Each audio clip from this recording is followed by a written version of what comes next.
What's up? Hey, not much. There you are. Hey, how you doing? Doing good. How you doing? I'm good, thank you. So everybody, this is Erik Johnston Photography. He is a aircraft aviation photographer. He has a YouTube channel. I'm kind of nervous right now, but it's fine. How you doing today, Erik? I'm good, man. How you doing? I'm good, thank you. So, if anybody has any questions, make sure to drop them. I'll ask a couple, and then, yeah. So everybody, we'll get to it. Okay, so first question. This is from. I just printed a couple of questions. Is it okay if I ask you some? Oh, go ahead, man. All right. So, how long have you been interested in photography? Photography. I was pretty young when I got into it. My dad was into it, and I was probably around 12 or so, 12 or 13. And I asked my dad. I go, "Can you teach me how to take photos?" And he goes, "Well, I'll first teach you how to take care of the equipment, and if you can prove that you're not going to break it, and then I'll teach you how to use it." And that's how it started. He taught me on black and white film, and that that that that was really cool, learning on black and white film, and that actually taught me a lot as far as proper lighting and so forth. And then of course, when 35 millimeter was starting to kind of get phased away and digital was taking over, I kind of got out of it for a while. And when I wanted to pick up a camera again, digital was really there. It was really, it leaped ahead of 35 millimeter by a lot, and I felt kind of intimidated because I didn't know anything about digital photography. So I kind of just didn't really mess with it. But I started getting into videos and videography, and I had to teach myself how to shoot and edit and all that stuff because I didn't know anything. I didn't know what a Kodak was. I was like, "What's a Kodak?" Like MP4, MP. I'm like, why are there so many?" Yeah, And stuff. that's same. So I learned pretty quickly that editing is where all the magic happens, on both photo and video, but especially video, because I remember shooting videos going, how do they make it tie all together with the cool graphics, the title, and this and that? They had the transitions, the fades, or whatever they're called. I didn't know at the time. And then I just finally had to hunker down and just start learning it. And there were some videos on YouTube as far as tutorial videos for the editing software. There's not a lot. There was not a lot back then. Now there's a lot. So if anybody ever has any question about anything in life, really, but even with editing, photography, videography, whatever, just go to YouTube and look it up.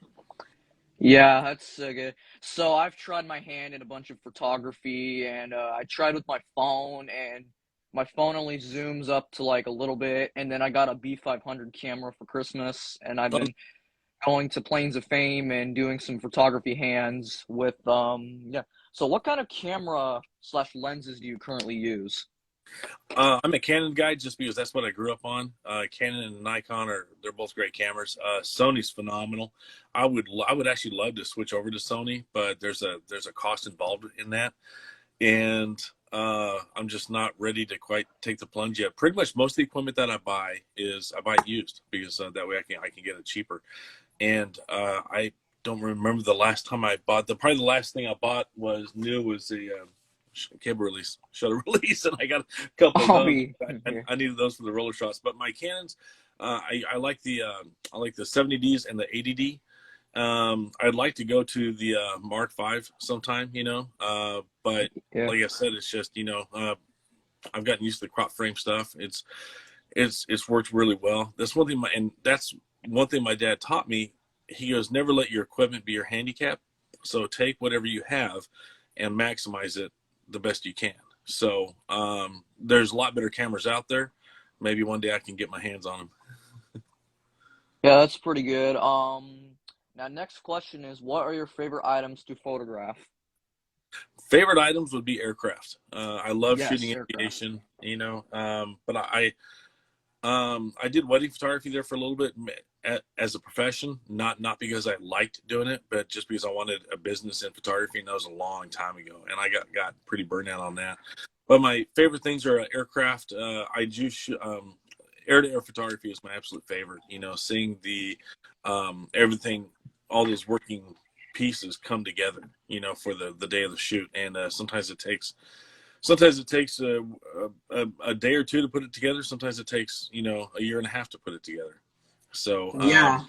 But lately, I've been getting into shooting motorcycles and cars. I've been enjoying doing the rolling shots, and always like the sunsets and the night shoots as well. You know, when I kind of do the light Mm. painting and stuff. Those are the kind of the wow ones as far as static shots go.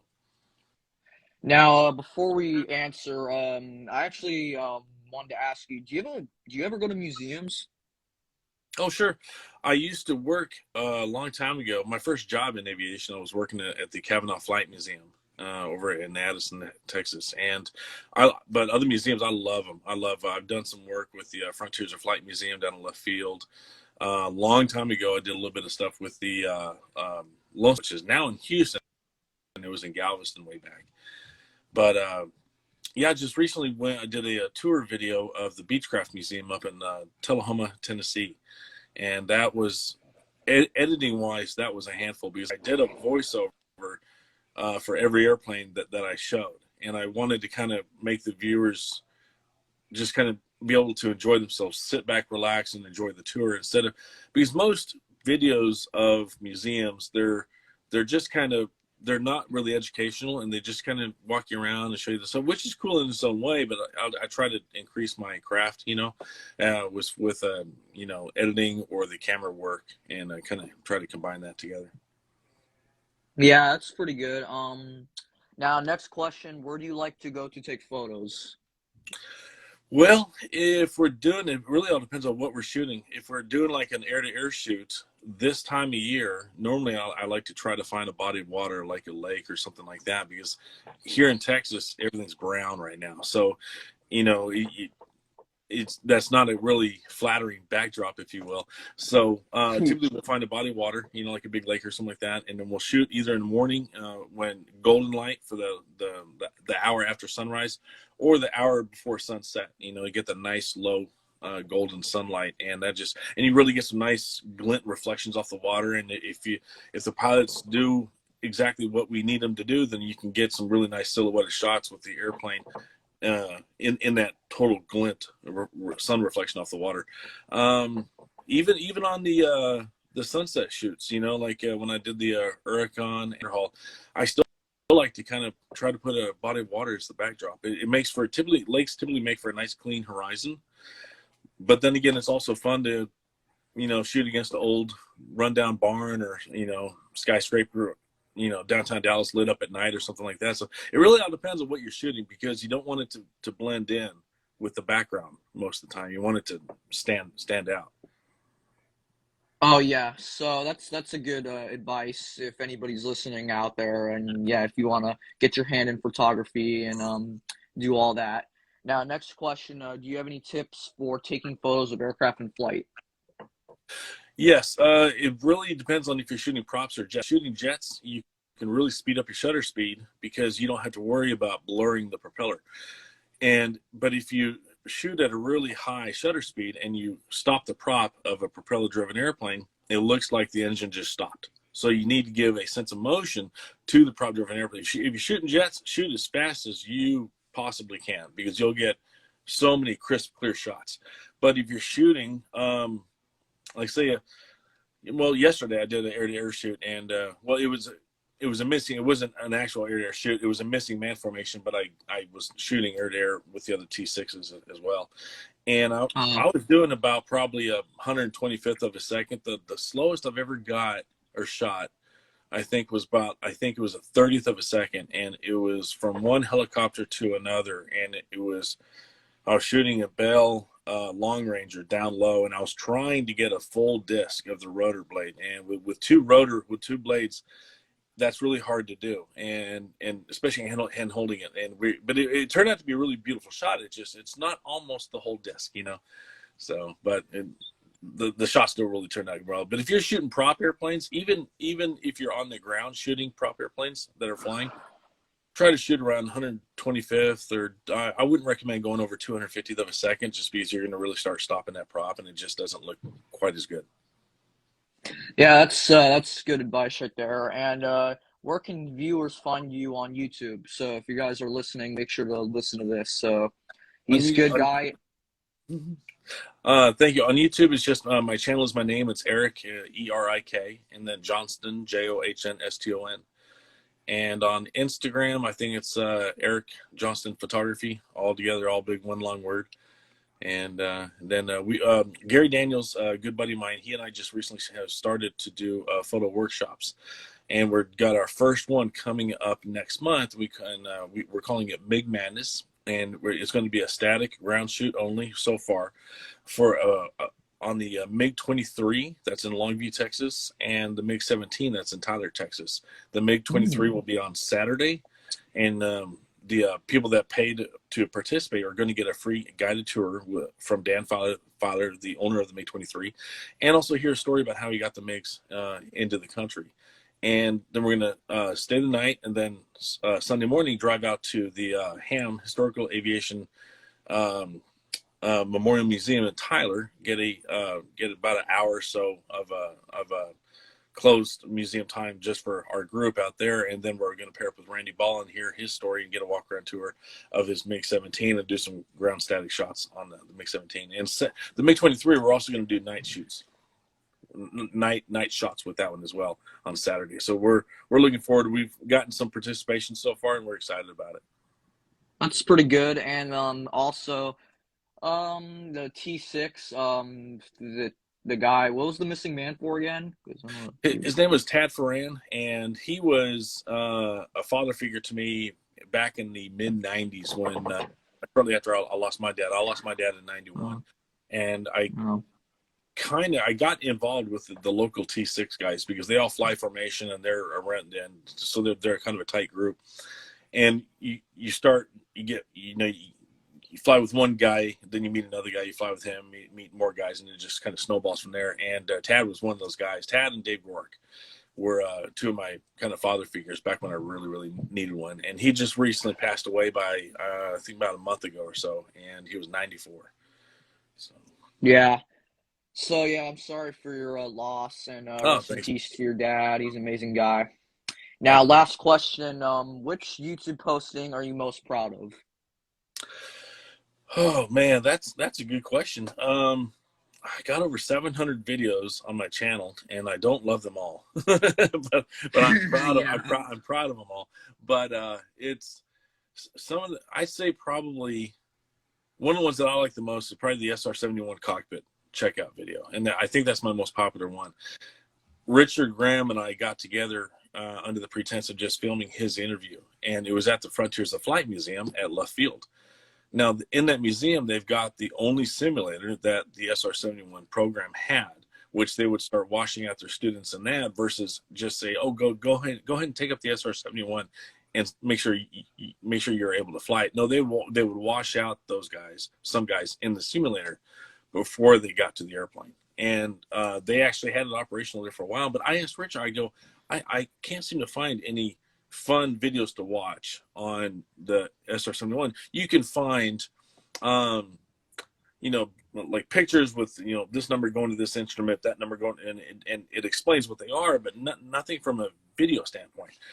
And I go, have you ever tried to do that? And he goes, Eric, we've tried, but the cockpit's so small, we can't get a camera back far enough. And I had a GoPro 1. It's called a GoPro. It was the first one that they ever made. So I go, it's really wide angle. I go, would you mind trying to hold that? So he just held it, and I put a light above his head, a really crappy, yellow light, but he just explained everything. And sure enough, and one day I was sitting at home, this is several years ago, and I was just kind of looking at the hit counters on my more popular ones, and it was a lot more on that one than it was the last time I checked. So I thought, well, that's cool. Maybe I guess people are liking it. And then I went in a few hours and I refreshed it, and there was like several thousand more views. And I'm like, okay. And then I just kept on refreshing. There was a few hundred more. So I go, YouTube is broken. I'm getting erroneous hits on my video. So I posted on Facebook about, joking about that. And I go, I think YouTube is broken. I go, I'm getting all these stupid views. And one guy commented, he goes, congratulations on being front page on the aviationist.com. And that kind of started a relationship. So because of the Aviationist, they got it out there, and it was discovered, I guess you can say. And ever since then, I share videos with them, and they post them, and kind of cross pollinate. So it's been a lot of fun. That's cool. Now, if anybody has any questions for Erik, make sure to drop them in the comments, or actually just drop them in the comments. Don't like request. Let's see. Somebody he says I met Ted in the late '80s in Paris, Texas, when we had T6 fly-ins. Our mayor at the time, Eric Clifford, had one, so he hosted. That time gave me the friends of Hank Ketchum, Frankie Glover, and Ted Foran. Wow, Yeah, so it's that's pretty cool. that's really cool because we lost Hank in 1995, and I was in that. I know all those people that he just talked about, and I used to do that flying. I'm not a pilot, but I would fly with the guys in their back seats. And Hank Ketchum, we lost him in 1995. I was actually in that formation when we lost him, and but his daughter Kenneth and Frankie Glover, he's still a really good friend of mine. He's over Mount Pleasant, and his younger brother Scott Glover started the Mid America Flight Museum, and they got over 60 aircraft out there. It's an amazing collection of aircraft, and That's yeah, cool. that's really neat. All those names for definitely ring a bell. Next question from Forever on 2020. Did you serve in the military? I never did. My dad was in the Air Force for I think about 23 years. I was born at Kadena, Okinawa, Japan, and lived there for a year. Came stateside to Minot, North Dakota. Froze our butts off up there for about 6.5 years. Came down to Texas, and parents got divorced. Dad went to England for a little bit. Came back. He retired out of Barksdale, and I was actually at Barksdale last year when I did the walk around video on the B-52. So it was kind of cool to come full Ooh. circle because I love Barksdale, and it was neat to go back there and see the base and how it had changed from when my dad retired from there, to get the level of access that we got for the B-52 walk around was just amazing fun. Yeah, that's awesome. Is there any more questions? Like anything other? Do you guys anything? Let me check. I love how there's a donation button and there's no. I love how there's a donation column and there's no donation button. Yeah, see if you Yeah, click this the is the viewer first time. count. I know you can do that with I think YouTube. If you do YouTube Live or whatever, then you can financially support. But this is my first Instagram Live one to do. Yeah, and then another question from Forever on 2020. What was his job in the Air Force? My dad's job in the Air Force was a CES. That stands for Civil Engineering Squadron. And basically, when we were up in Minot, if I remember correctly, he would go out, and the civil engineering is kind of broad, if I remember correctly. My dad would go out to the missile silos where they kept all the ICBMs and do some work, and not necessarily on the missiles, but just on the structure around them. And towards the end of his career, he was a desk guy for a while. I don't really know exactly what he did, but he was at a desk. I think most of the time when he's down in Texas. Wow. Anything else? Anybody have questions for him? And another person joins. Sparklematic, welcome to the live stream, 214. How long have you been doing photography? I've been doing it for, let's see, I started back in September, I believe, and then I started filming, you know where Lake Elsinore Airport is? No, I've heard of it, but I'm not sure where it is. So if you go for if you on your way to San Diego, you can see like skydivers jumping out of like beavers, DHC beavers, and then Yeah. I tried zooming in. It was coming from this angle. Let me turn around. So you're driving in the car, and it's coming from this angle, and then I came from this angle, and then I took a photo of it. I'm gonna try to find it if I can. How do you go see like pictures? Let me see. Well, I can't find the photo, so yeah. And I've been doing this podcast, the Stunt Plane podcast, since July of 2020. I started it. I was really bored during quarantine, mostly. I A lot of people wanted forget. some, yeah, a lot of Well, I people. think it's And I was also, fantastic. I think you're making a good. It's really cool. I think you're turning it into something really cool here. yeah, thank you. I just gotta Yeah. remember not to press discard live video, or that's gonna be bad. Yeah.